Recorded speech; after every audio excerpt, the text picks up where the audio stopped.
Amigos e amigas, muitíssimo bom dia, feliz terça-feira, que estejamos começando essa semana cheia de vontade, cheia de energia. Prometo a vocês que a gente agora não vai poder fazer a correção da avaliação, mas no nosso próximo plantão, quinta-feira agora, a gente conversa sobre tudo, tá certo? Hoje mesmo, vocês já receberam lá na agenda um recadinho lembrando quem vai precisar fazer recuperação, quem não vai. Super simples a prova, tá? Estudem bastante, estou aqui para tirar dúvidas no plantão e também no e-mail, então não hesitem em me procurar. Mas hoje a gente dá continuidade ao nosso conteúdo finalmente, e depois de atravessarmos toda a história do Brasil, que a gente já vem trabalhando desde o início do ano, né, com o processo de independência, o primeiro reinado, passando aí pelo governo regencial, né, o período regencial que a gente acabou de estudar, nós chegamos finalmente no período mais famoso, mais estudado e mais conhecido do período imperial brasileiro, que é o segundo reinado de Dom Pedro II. Olha só que bacana, trombetas tocando, pessoas animadas, e eu já resolvi deixar o nosso companheiro quadro aqui copiado, e eu vou pausando o vídeo, apagando, copiando de novo, vai ficando mais dinâmico e mais fácil a gente pegar o conteúdo, tá? À medida que eu for conversando com vocês, eu vou marcando o que vai sendo dito, e vocês vão pausando o vídeo também e anotando no caderninho ao lado, tá certo? Então, sem perder tempo, vamos direto ao ponto. Do que é que se trata a ideia do segundo reinado? Vejam, desde que a gente está falando do processo de independência, vocês talvez não lembrem, mas tem que retornar para relembrar esses conteúdos, a gente está falando da tentativa da coroa portuguesa, né, representada por Dom Pedro I, depois que Dom João volta para Portugal, a tentativa deles de tentar apaziguar o Brasil e tentar tornar uma unidade territorial estável, fazer com que as pessoas se submetam ao governo dos portugueses, né, e aceitem esse novo formato de fazer a política brasileira. Nós somos o único país da América que, após a proclamação da independência, continua com um processo de monarquia, continua governado por um poder nobre, né, de uma casa real. Os outros todos se transformaram numa república. Então, é uma dificuldade muito grande para a família real portuguesa, para Dom Pedro, para Dom João, fazer com que essa unidade territorial permaneça estável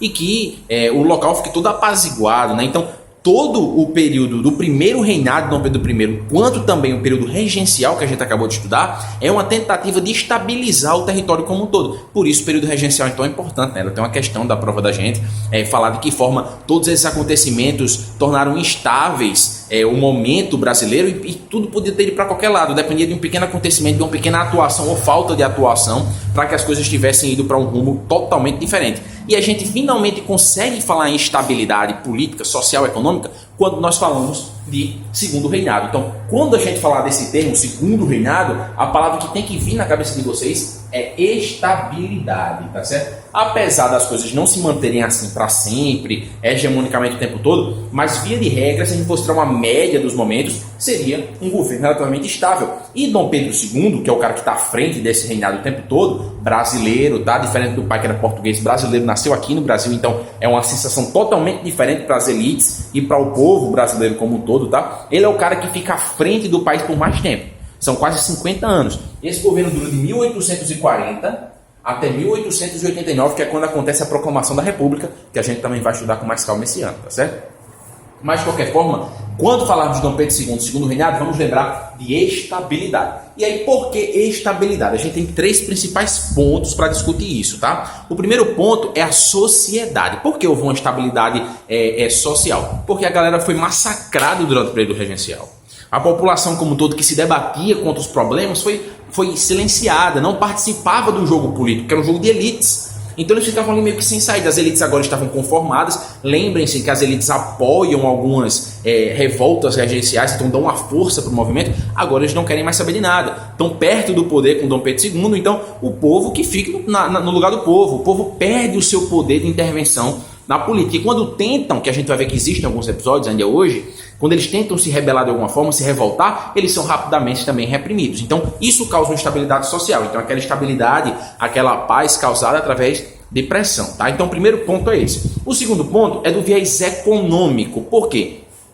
No início do século XIX, ali no início dos anos 1800, a economia brasileira passava por uma crise. A gente viu que Dom Pedro I passou por uma dificuldade, Dom João saiu daqui, levou tudo que tinha no Banco do Brasil, então o Brasil estava numa situação complicada, concorrência internacional, enfim, a gente vai falar disso também, mas é nesse período que surge o café. e surge também a borracha, que o café, a partir de 1850, vai ser o principal produto de exportação brasileiro e vai dar uma estabilidade econômica boa, que vai permitir o desenvolvimento de algumas indústrias, de outras preocupações econômicas ao longo desse período de governo. Então, sociedade e economia estão estáveis, beleza, entendemos por quê. E o terceiro ponto é a política, porque todos aqueles grupos que vinham batendo cabeça durante o período regencial, agora vão estar nas asas de Dom Pedro II, vão estar controlados. Dom Pedro vai conseguir servir o interesse de um grupo, depois o interesse de outro grupo, fazer com que eles se revezem no poder, fazer concessões econômicas, sociais, políticas a um outro e vai conseguir apaziguar a situação. Então Dom Pedro vai atuar como mediador muito importante, usando sempre do poder moderador. Não podemos esquecer, a Constituição que vale ainda é a de 1824, que dá o poder moderador para o imperador. Esse poder tinha sido abolido no ato adicional de 1834, mas ele volta a ter efeito depois que Dom Pedro assume com 14 anos em 1840, tá? Então esse dispositivo permite que Dom Pedro haja como mediador e apazigue a disputa entre essas elites. Mas, então a gente entendeu mais ou menos por que estabilidade, né? Social, política e econômica. Beleza, depois a gente retorna com mais calma. Mas veja, nesse período a gente também pode falar de uma urbanização do Brasil. Urbanização, vou lembrar agora de cidades quando eu lembrar de Segundo Reinado, não Pequeno Gafanhoto. Porque a gente só pode falar numa maioria da população brasileira vivendo nas cidades, não no campo, lá para 1960, 1970. Antes disso, a maioria da população brasileira vive no campo, na zona rural, nos grandes latifúndios que nós chamamos de terra. São pessoas que vivem dependentes dessa grana que é dada para eles, né, dessas condições de vida que é dada para eles por esses grandes latifundiários e produtores. Então, há uma urbanização? Mas é generalizada? Não. E nem a maioria das pessoas vive na cidade. Mas o que é que a gente tem? A gente tem um impulsionamento da cultura através do surgimento de muitas escolas. Ainda continua sendo uma população massivamente analfabeta, apesar disso, tá? 2% da população sabia ler. E também ao surgimento de diversas associações artísticas e culturais para promover pinturas, teatro, enfim, de toda sorte de material vai começar a surgir em algumas cidades. E isso vai aparecer lá nas cidades do Rio de Janeiro, né? Principalmente, sobretudo, com força, quase que exclusivamente no Sudeste brasileiro, tá certo? E para além disso, de escolas, associações culturais, nós vamos ter dentro das cidades vários bondes, iluminações públicas, né, com postes, por exemplo, bancos e estações de trem. Então é isso que vocês têm que ver quando a gente fala dessa urbanização do Segundo Reinado. Bonde, passando na rua, muita escola, associação artística de imprensa, a imprensa régia muito grande, bancos como o Banco do Brasil, estações ferroviárias, tá, iluminação nas ruas, mas ainda são carruagens, não existe carro ainda, tá certo? E as cidades vão começando a se formar aos poucos a partir disso. E quem é que habitava essas cidades? Quem morava lá? Qualquer tipo de pessoa? Não.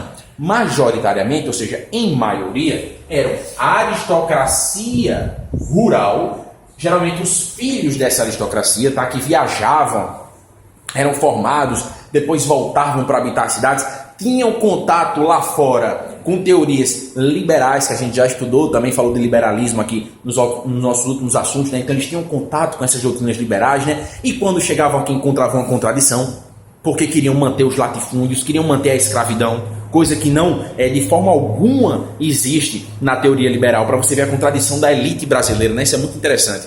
Isso é desde sempre até os dias de hoje, tá? Os liberais que queriam uma maior liberdade do mercado, uma maior autonomia para as províncias, a descentralização do poder, que queriam uma modernização geral, a industrialização, queriam manter o antigo modelo agroexportador, né, com grandes latifúndios, concentração de terra, com privilégios, com uma mão de obra escravocrata que pudesse produzir com um pequeno investimento, gerando mais lucros, uma produção em massa. Então, essa contradição, esse liberalismo à la brasileira, que nunca chegou a ser liberalismo, mas que esses filhos da elite aristocrata rural iam para a Europa, se inspiravam nessas ideias e voltavam para o Brasil. Eu sou liberal, eu entendi lá o liberalismo e tudo mais. E fora eles, a classe média também habitava a zona urbana. Mas que classe média? Os profissionais liberais, né? Os médicos, os advogados que faziam parte muitas vezes dessa aristocracia, né? Os professores que estavam aqui atuando nessas escolas, as pessoas ligadas às associações de artes. Então, esses caras também habitavam essas cidades que se concentravam no Sudeste. O resto do Brasil continua do mesmo jeito que era, uma estrutura agrária, com poucas cidades. Sempre, gente, sempre, até hoje no Brasil, a gente tem vários Brasis dentro do Brasil, né? A gente consegue observar um Brasil totalmente diferente quando a gente olha para São Paulo, para o Rio Grande do Sul ou para o Nordeste. São coisas que parecem que são outro lugar, né? Não dá para chamar de Brasil. Mesma coisa aqui, se não for pior, tá? Essa ideia de bonde, iluminação pública, estação de trem, aqui no Nordeste, quase não chega. O negócio é lá no Sudeste, o Rio de Janeiro, capital do Brasil, onde está o imperador, onde está a elite política brasileira, tá certo? Inclusive, essa elite política, para a gente entrar de fato agora nesse tema, era dividida em dois grandes grupos. Vocês lembram que no final do período regencial, na regência una de Diogo Feijó, o partido se divide em progressistas e regressistas, né? O partido conservador moderado. Feijó era um liberal moderado. Feijó era, né? Ele queria uma maior concentração de poder, centralização de poder, na mão do governo principal, que não tinha imperador, mas na mão do imperador, né? Ele mesmo vai começando a mudar de ideia, vai aderindo a ideias mais descentralizadas, aprovando uma maior autonomia para as províncias. Aí quando ele chega no poder como regente uno, né, a regência uno de Feijó, ele continua adotando essas medidas, e aí ele vai causar um cisma, uma divisão dentro do Partido Liberal Moderado, gerando os progressistas, que é o que acompanham as ideias deles, e realmente querem uma maior descentralização do poder, e os regressistas, que são os mais conservadores, que são contra Diogo Feijó e querem manter a ideia da centralização do poder. Então, essas duas tendências políticas que nascem no final do período regencial vão gerar dois importantes partidos políticos. O Partido Liberal, tá? Que é o partido progressista, que realmente quer uma maior autonomia das províncias, que defende um federalismo, tá? Conhecido também como Luzias, importante isso, e o Partido Conservador, que representa os regressistas, tá? Que quer uma maior centralização do poder, conhecido como Saquaremas. Também muito importante esses termos, sempre aparecem. A era dos Saquaremas, tá? Ou a era dos Luzias, e a gente sempre vai escutar isso. Então, Luzias e Saquaremas, tá certo? Agora, professor, qual é a diferença entre o Partido Liberal e o Conservador? Quase nenhuma, gente. Quase nenhuma. Era quase a mesma coisa, como em muitos casos ainda é hoje em diversos partidos políticos, tá? Principalmente o que estão considerados mais ao espectro do campo político da direita. A maioria deles tem projetos e ideologias muito próximas, e as divergências políticas ideológicas deles são mais pessoais ou de interesses de grupo. É o mesmo caso aqui. Tá? Qual é o perfil dessa galera que está habitando o Partido Liberal e o Partido Conservador? São pessoas que têm alto grau de estudo, pertencem a uma elite econômica agrária,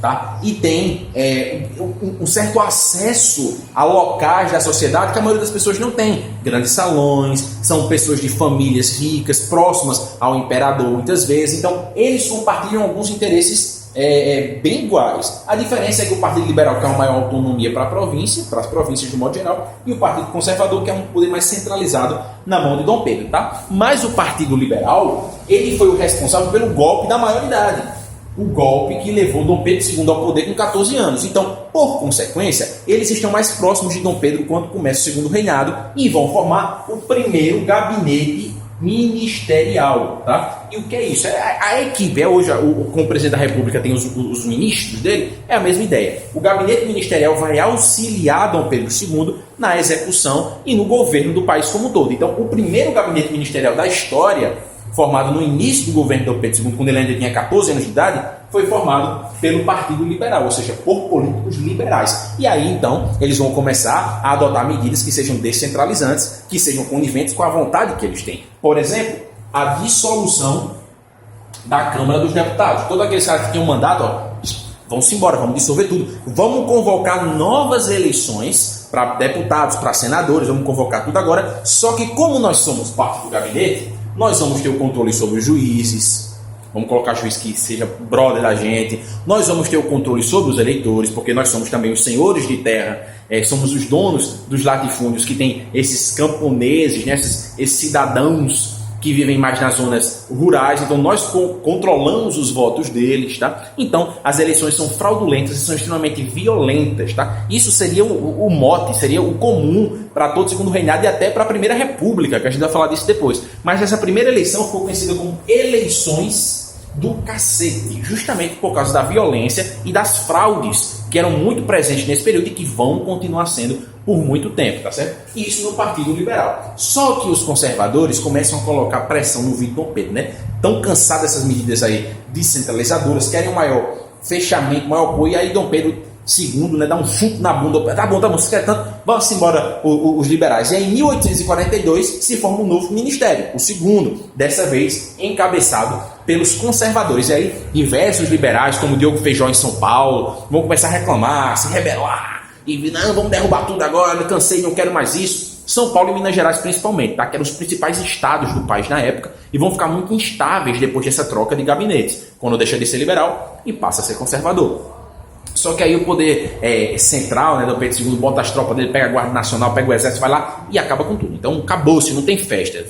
Vai reclamar, mas não vai dar em nada. Então em 1842 a gente tem as famosas revoltas liberais. Justamente quando principalmente São Paulo e Minas, que são campo de atuação desses políticos antigos, como Diogo Feijó, por exemplo, que é um liberal, tá, vão começar a reclamar dessa mudança. Mas também depois Dom Pedro começa a se encher de tanto conservador falando no vídeo dele: rapaz, vou acabar também com esse ministério, não tem um poder moderador, não sei o que manda, vou acabar também. Então em 1844 os liberais voltam para o poder e formam novamente o ministério. Ah, professor, tem que decorar os anos? Não. Isso é para vocês verem como era muito fácil para o imperador fazer e desfazer ministérios. Como o tempo todo estava havendo essa alternância de poder entre liberais e entre conservadores. E é justamente isso que causa essa instabilidade. Por incrível que pareça, são essas trocas, né, que causam a estabilidade política do segundo reinado. Justamente porque com a alternância de poder, ambos se sentem contemplados. É tanta mudança, que no segundo reinado, de 1840 a 1889, a gente tem 36 gabinetes ministeriais. Vejam só. Ao todo são 36. Em 1853 até 1858, a gente vai ter um gabinete de conciliação, que vai ser formado tanto por liberais quanto conservadores. É o único, tá? Mas, via de regra, os conservadores ficaram muito mais tempo no poder. Um total de 30 anos, tá? PC, Partido Conservador. Ficaram 30 anos no poder. Dom Pedro II governou quase 50, então mais da metade do tempo ele estava acompanhado pelos conservadores, tá certo? E aí, depois que eles conseguem apaziguar a farroupilha, que termina lá em 1845, aí o país está mais apaziguado, né? Está mais estável, as coisas estão tudo tranquilo. Dom Pedro, então, para conseguir finalizar de fato, para botar fim nessas disputas políticas e controlar tudo, ele vai criar um cargo chamado, em 1847, isso 2 anos depois do final da farroupilha, tá? Ele vai criar a presidência do Conselho de Ministros. Basicamente, é o primeiro-ministro do Brasil. É isso que significa na prática. Ele cria o cargo de primeiro-ministro. Só que, em regimes parlamentaristas, como é que funciona a ideia? Há eleições para deputados. Aí os deputados vão lá, tal, são eleitos pelo voto, tal, de que forma seja o voto. Depois que essa Câmara, né, que o Parlamento, que é formado pela Câmara dos Deputados e pelo Congresso dos Senadores, depois que o Parlamento está formado, esses deputados eleitos vão escolher entre eles, vão votar quem é o primeiro-ministro. É tipo escolher o presidente da Câmara dos Deputados aqui, o presidente do Senado, também é dessa forma que funciona hoje, tá? E aí, então, esses deputados vão escolher o primeiro-ministro, o que causa uma certa estabilidade, né, um certo consenso entre as partes. Mas no Brasil, instaurou-se, e isso vai durar durante todo o segundo reinado, uma coisa conhecida como parlamentarismo às avessas. Como é que funciona? É basicamente isso, é o avesso, é o contrário. Dom Pedro II nomeia o primeiro-ministro, né, com a presidência do Conselho de Ministros, Dom Pedro II nomeia. A partir disso, esse cara nomeado é quem vai montar a sua equipe de ministério e depois disso vão haver eleições para o parlamento. Se por um acaso houver uma divergência muito grande, uma instabilidade muito grande, uma incompatibilidade entre o primeiro-ministro e a casa, no caso, entre a Câmara e a presidência do Conselho de Ministros, aí Dom Pedro pode usar do seu poder moderador para destituir ou o primeiro-ministro ou o Congresso mandar fazer novas eleições. Ele não é moderador, ele pode fazer o que ele quiser. Então, esse parlamentarismo às avessas vai durar durante todo o segundo reinado, quando Dom Pedro vai escolher em primeiro lugar o ministro dele, né, o primeiro-ministro, vai formar o ministério e depois disso vão haver eleições, ou que a gente sabe, fraudulentas, né, e cheias de violências, para eleger a Câmara e os deputados. Tá? O famoso parlamentarismo às avessas, então vocês já sabem agora o que significa. Vou pedir licença para vocês só um segundinho, que a gente vai falar agora da Revolta Praieira, que aconteceu, adivinhem só, em Pernambuco, em 1848. Eu volto só um segundinho que eu vou ter que apagar esse quadro e escrever outro por cima, mas não saiam daí, tá certo?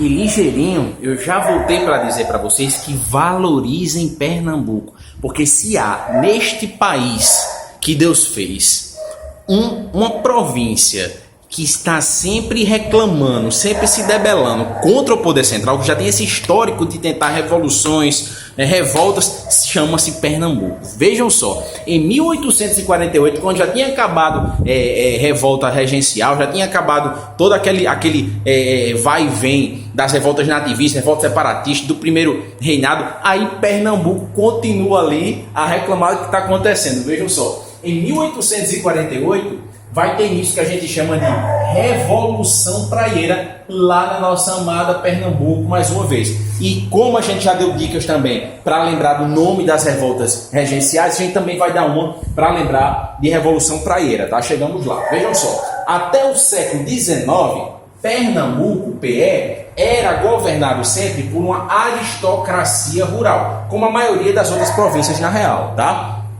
Eram os caras que ao mesmo tempo tinham grande poder econômico e grande poder político, porque plantavam muita coisa, exportavam muita matéria-prima e controlavam as câmaras municipais, eram sempre eleitos ou escolhidos ou nomeados como governadores presidentes de província, né, os atuais governadores. E lá, se tratando de Pernambuco especificamente, é a família Cavalcante quem dava as cartas, e lembrem desse nome que a gente volta nele muito em breve, tá? Os Cavalcante mandavam em Pernambuco nesse momento. Então, o cenário que existia naquela província nesse momento era de uma extrema concentração latifundiária, tá? Uma concentração de terras, uma miséria muito grande em parte da população, porque essa é a história do Brasil, da colônia a hoje em dia. O Brasil, defina o Brasil em uma palavra: desigualdade. Tá certo? Enquanto a gente tem pessoas muito ricas, a gente tem pessoas muito pobres. As ricas sempre estão no poder, sempre estão controlando as casas de decisão e criando leis que fomentam os seus grupos e os seus interesses econômicos, sociais e políticos, e a classe pobre está sempre lutando por um espaço. Pernambuco vivia esse mesmo cenário, tá? Era uma concentração de terra muito grande, uma miséria muito grande por outro lado, um monopólio comercial pelos grupos de poder, só eles eram aptos a realizar comércio e troca com outras províncias e outros países, e também repleto de privilégios, porque além de serem a elite econômica, eram também a elite política. Vejam só que conveniente. Então, nesse contexto, os pernambucanos, principalmente os intelectuais, liberais todos eles, né? Mas nesse caso aqui liberais, as profissões liberais, advogados, médicos, professores, tá? Todos eles estavam inspirados e olhando para o que estava acontecendo na Europa. Todo o Brasil olhava para o que estava acontecendo na Europa. A moda era europeia, a música era europeia, todo mundo queria ser europeu aqui no Brasil, tá? E os intelectuais liberais também. E o que estava acontecendo na Europa em 1848? A famosa Primavera dos Povos, que nós já trabalhamos aqui nos nossos vídeos sobre a Europa no século XIX. Se tu não lembras o que foi esse movimento, volta lá para ver, porque era muito importante. Naquele momento a Europa estava tentando acabar com os últimos vestígios do que a gente chama de antigo regime que existiu na Europa durante todo o século XVIII. Então, o objetivo dessa Primavera dos Povos era acabar com isso. E aí, essas elites intelectuais e liberais de Pernambuco olhavam e se inspiravam nesse movimento e disseram: nossa, agora é a chance da gente acabar com essa aristocracia rural. Por que não? Vamos se embalar, vamos nessa onda junto com a Europa, vamos ver se dá certo, né? E aí eles tinham como principal órgão de difusor dessa ideia em Pernambuco um jornal chamado O Diário Novo. E esse jornal ficava onde? Na rua chamada Praia. Era a Rua da Praia. Tá? Então daí, Revolução Praieira. Isso é o que a gente vai usar para lembrar, tá bom? O jornal O Diário Novo ficava na Rua da Praia. E aí, esses caras todos se juntaram, começaram a divulgar essas ideias e fazer circular, até que é colocado à força em Pernambuco um presidente de província, um governador, que era conservador. Então esse aí foi o estopim para eles começarem a Revolução Praieira. Mais uma vez, né, não cansados de falhar, de não conseguir os objetivos, vão mais uma vez reclamar e tentar mudar esta bagaça. Então, eles vão lá e lançam no Diário Novo o Manifesto ao Mundo, que era basicamente o programa revolucionário deles, dizendo o que é que eles queriam, né? O Manifesto ao Mundo. E era inspirado também na Europa na ideia do socialismo utópico, que se tu tem aulas com o professor JP, tu também já sabe qual a ideia desse socialismo. Então, quais eram as propostas da Revolução Praieira? O que é que os pernambucanos estavam buscando? Queriam acabar com a monarquia no Brasil, implantar um regime republicano, tá? Dando mais espaço para a democracia acontecer. Queriam a extensão do voto para todas as pessoas, então isso tornaria também, daria uma maior participação popular no fazer político, uma maior autonomia das províncias, ou seja, descentralização do poder, e acabando com o monopólio econômico que existia na mão dessas elites rurais, dessa aristocracia. Eles queriam os pequenos comerciantes também ser hábeis a fazer comércio, e uma reforma judicial, sobretudo garantindo garantias básicas, direitos básicos, como por exemplo a liberdade de expressão, que eles não tinham. Então, estavam lutando por isso também. Um cara chamado Pedro Ivo, tá? Um comandante chamado Pedro Ivo, chegou a juntar 5 mil homens no exército e conseguiu fazer várias vitórias contra as forças principais, né? Contra as forças de Dom Pedro I, mas depois eles acabam morrendo, eles não tinham um aparato suficiente, né? Não tinham toda uma estrutura que pudesse fazer com que eles resistissem durante muito tempo ao governo que estava organizado, né? Estava estabilizado, estava centralizado, e aí eles terminam sendo derrotados e Pedro Ivo condenado à prisão perpétua. Mas eles conseguem nesse processo pelo menos afastar o governador conservador que tinha sido indicado. Tá? Então assim, perdemos vidas, sim, fomos derrotados, sim, mas a gente afastou o governador. Isso mostra também como Pernambuco tem essa tradição de briga desde a tomada de Pernambuco pelos holandeses, quando há lá a Revolução Pernambucana, né, a insurreição pernambucana, que eles conseguem expulsar Maurício Nassau, conseguem expulsar os holandeses de lá. Desde então eles vêm conservando essa tradição. A gente vai passar por vários episódios que a gente já discutiu todos, né? A Guerra dos Mascates, a Revolução de 1817, a Revolução Pernambucana e agora a Revolução Praieira também, tá certo? E aí, então a gente vê que até nesse momento de estabilidade do segundo reinado, nós ainda temos algumas províncias e alguns grupos que não vão aceitar essa ordem que está sendo posta. E vamos finalizar essa aula no nosso próximo quadro. Peço para que você aguarde só mais um segundinho, tá certo? Que eu já volto. E para a gente finalizar então essa aula sobre o segundo reinado, a primeira delas, tá certo? Vamos falar rapidinho da economia para a gente também entender de que forma ela estava estabilizada, tá certo? No início do século XIX, dos anos 1800, o Brasil passava por uma grande crise em termos de economia. Por quê? Havia uma dificuldade para a exportação da matéria que estava sendo costumeiramente exportada do Brasil e uma grande concorrência também da produção feita nas Antilhas, por exemplo, de quais produtos? Tabaco, açúcar, que era o principal modelo de exportação brasileiro, e o algodão, tá certo? Fora isso, a gente também tem um esgotamento do ouro encontrado em Minas Gerais e na região do Sudeste, tá? E tudo isso vai criando uma crise muito grande. E a solução encontrada é a exportação de café e de borracha, tá? Alguns comentários sobre isso. Apesar dessa concorrência e da dificuldade de exportação dessas matérias-primas, não quer dizer que elas são extintas, que elas são excluídas de forma alguma, longe disso, tá certo? Vai haver uma época, por exemplo, onde o tabaco vai ser muito consumido na Europa, porque vai virar moda fumar charuto.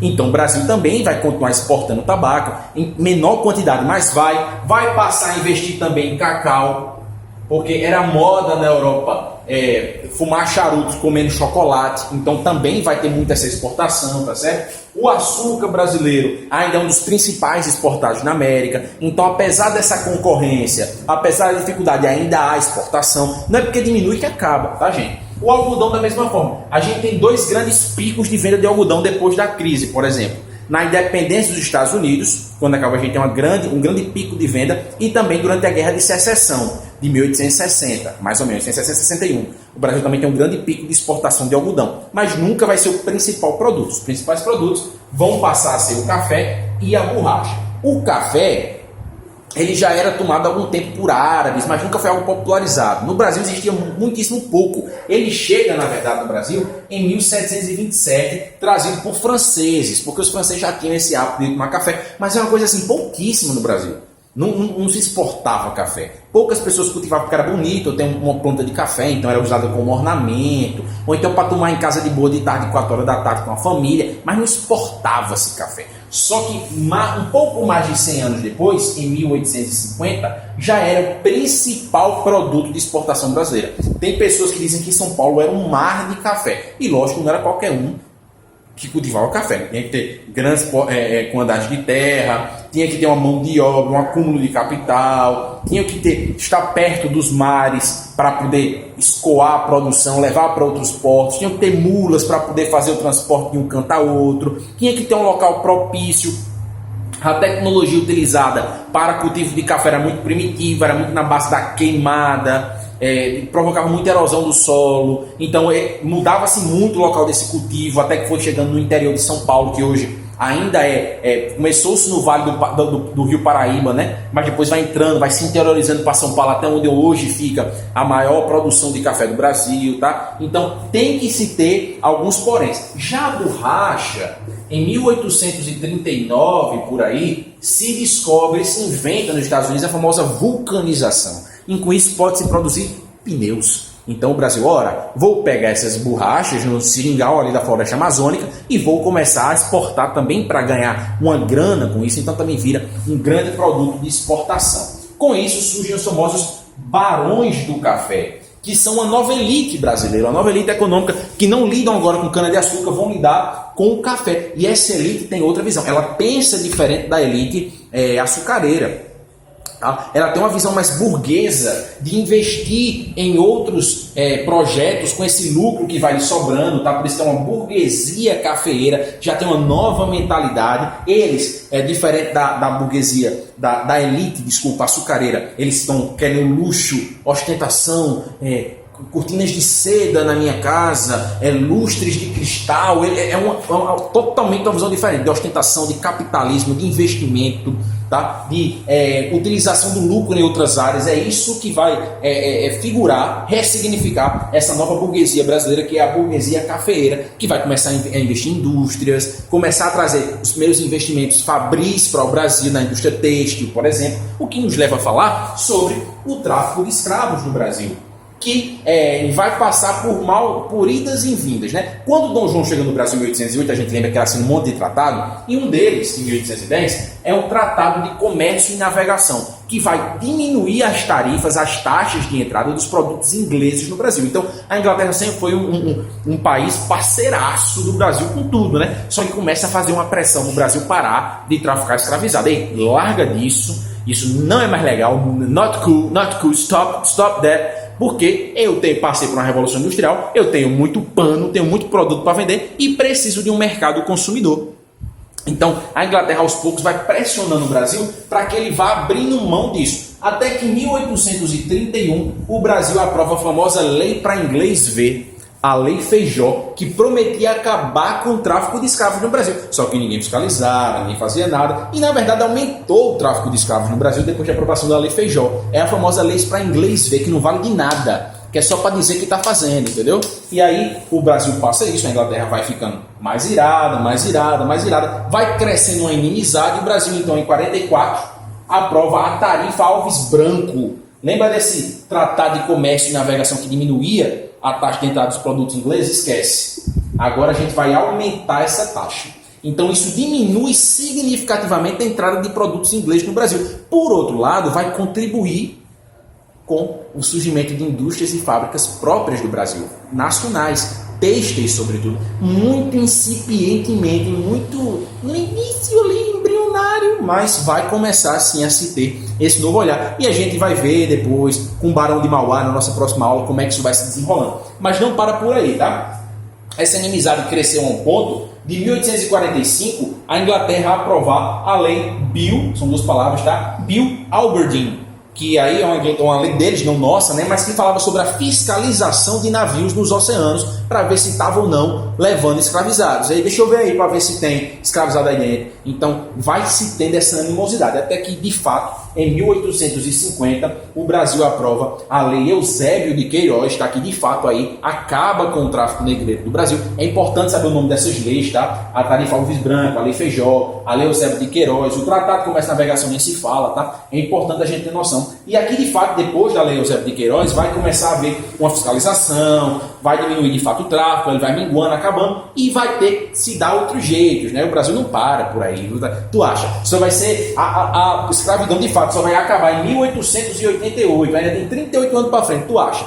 Tráfico intraprovincial, pega um escravizado que está ali no Rio, vem para São Paulo, pega um lá do Nordeste, traz para cá, o filho daquele que nasceu, vamos reaproveitar também. Então sempre vai se dando um jeito, mas de fato diminui-se significativamente essa compra de escravizados, tá? O número diminui muito. E aí sobra grana, né? E esses barões do café vão começar a investir onde essa grana que falta? Em indústria, em fábrica, e com isso vão mudando a cara do Brasil, urbanizando aos poucos e dando essas novas feições que vão estar presentes quando nós entrarmos no período republicano brasileiro. Com café chegando, mão de obra livre chegando, imigrantes chegando para o Brasil, também atuando na pecuária, muito importante lembrar disso, porque não é só exportação, a gente tem uma pecuária também importante nas regiões sul e do centro-oeste, que contribuíram para povoar essas regiões que eram muitas vezes inabitadas, mas essa pecuária era mais voltada para o mercado interno, para abastecer as pessoas que trabalhavam no cultivo desses outros bens, tá? Mas é um ponto muito importante, o ponto da pecuária. Rio Grande do Sul fez uma revolta só por causa disso, a farroupilha, por causa do preço da charque. Não podemos esquecer disso. Não anotei aqui, mas finjam que está anotado em algum canto aqui, ó. Pecuária. Anotem aí no caderno de vocês, porque é importante pra caramba também, tá? E percebam como todas essas mudanças vão acontecendo aos poucos e vão formando a nova feição do Brasil, sendo sempre conduzido pela mesma elite econômica, pela mesma elite política, que apesar de ser nova, porque agora é um barão do café, são herdeiros também de antigas fortunas, porque para se trabalhar com café, você tem que ter um capital acumulado. E de onde veio esse capital, não é mesmo? Então espero que essa aula tenha feito sentido para todos vocês, que tenha sido divertido, como foi também para mim. A gente se encontra na quinta-feira para tirar dúvidas de tudo isso e para finalizar a discussão do segundo reinado, quando a gente vai falar de política externa brasileira, guerra do Paraguai, guerra da Cisplatina, e vai de vez colocar uma pedra sobre essa história, tá bom? Então foi um prazer estar com vocês aqui mais hoje e a gente se encontra quinta na nossa aula e no nosso plantão. Um forte beijo.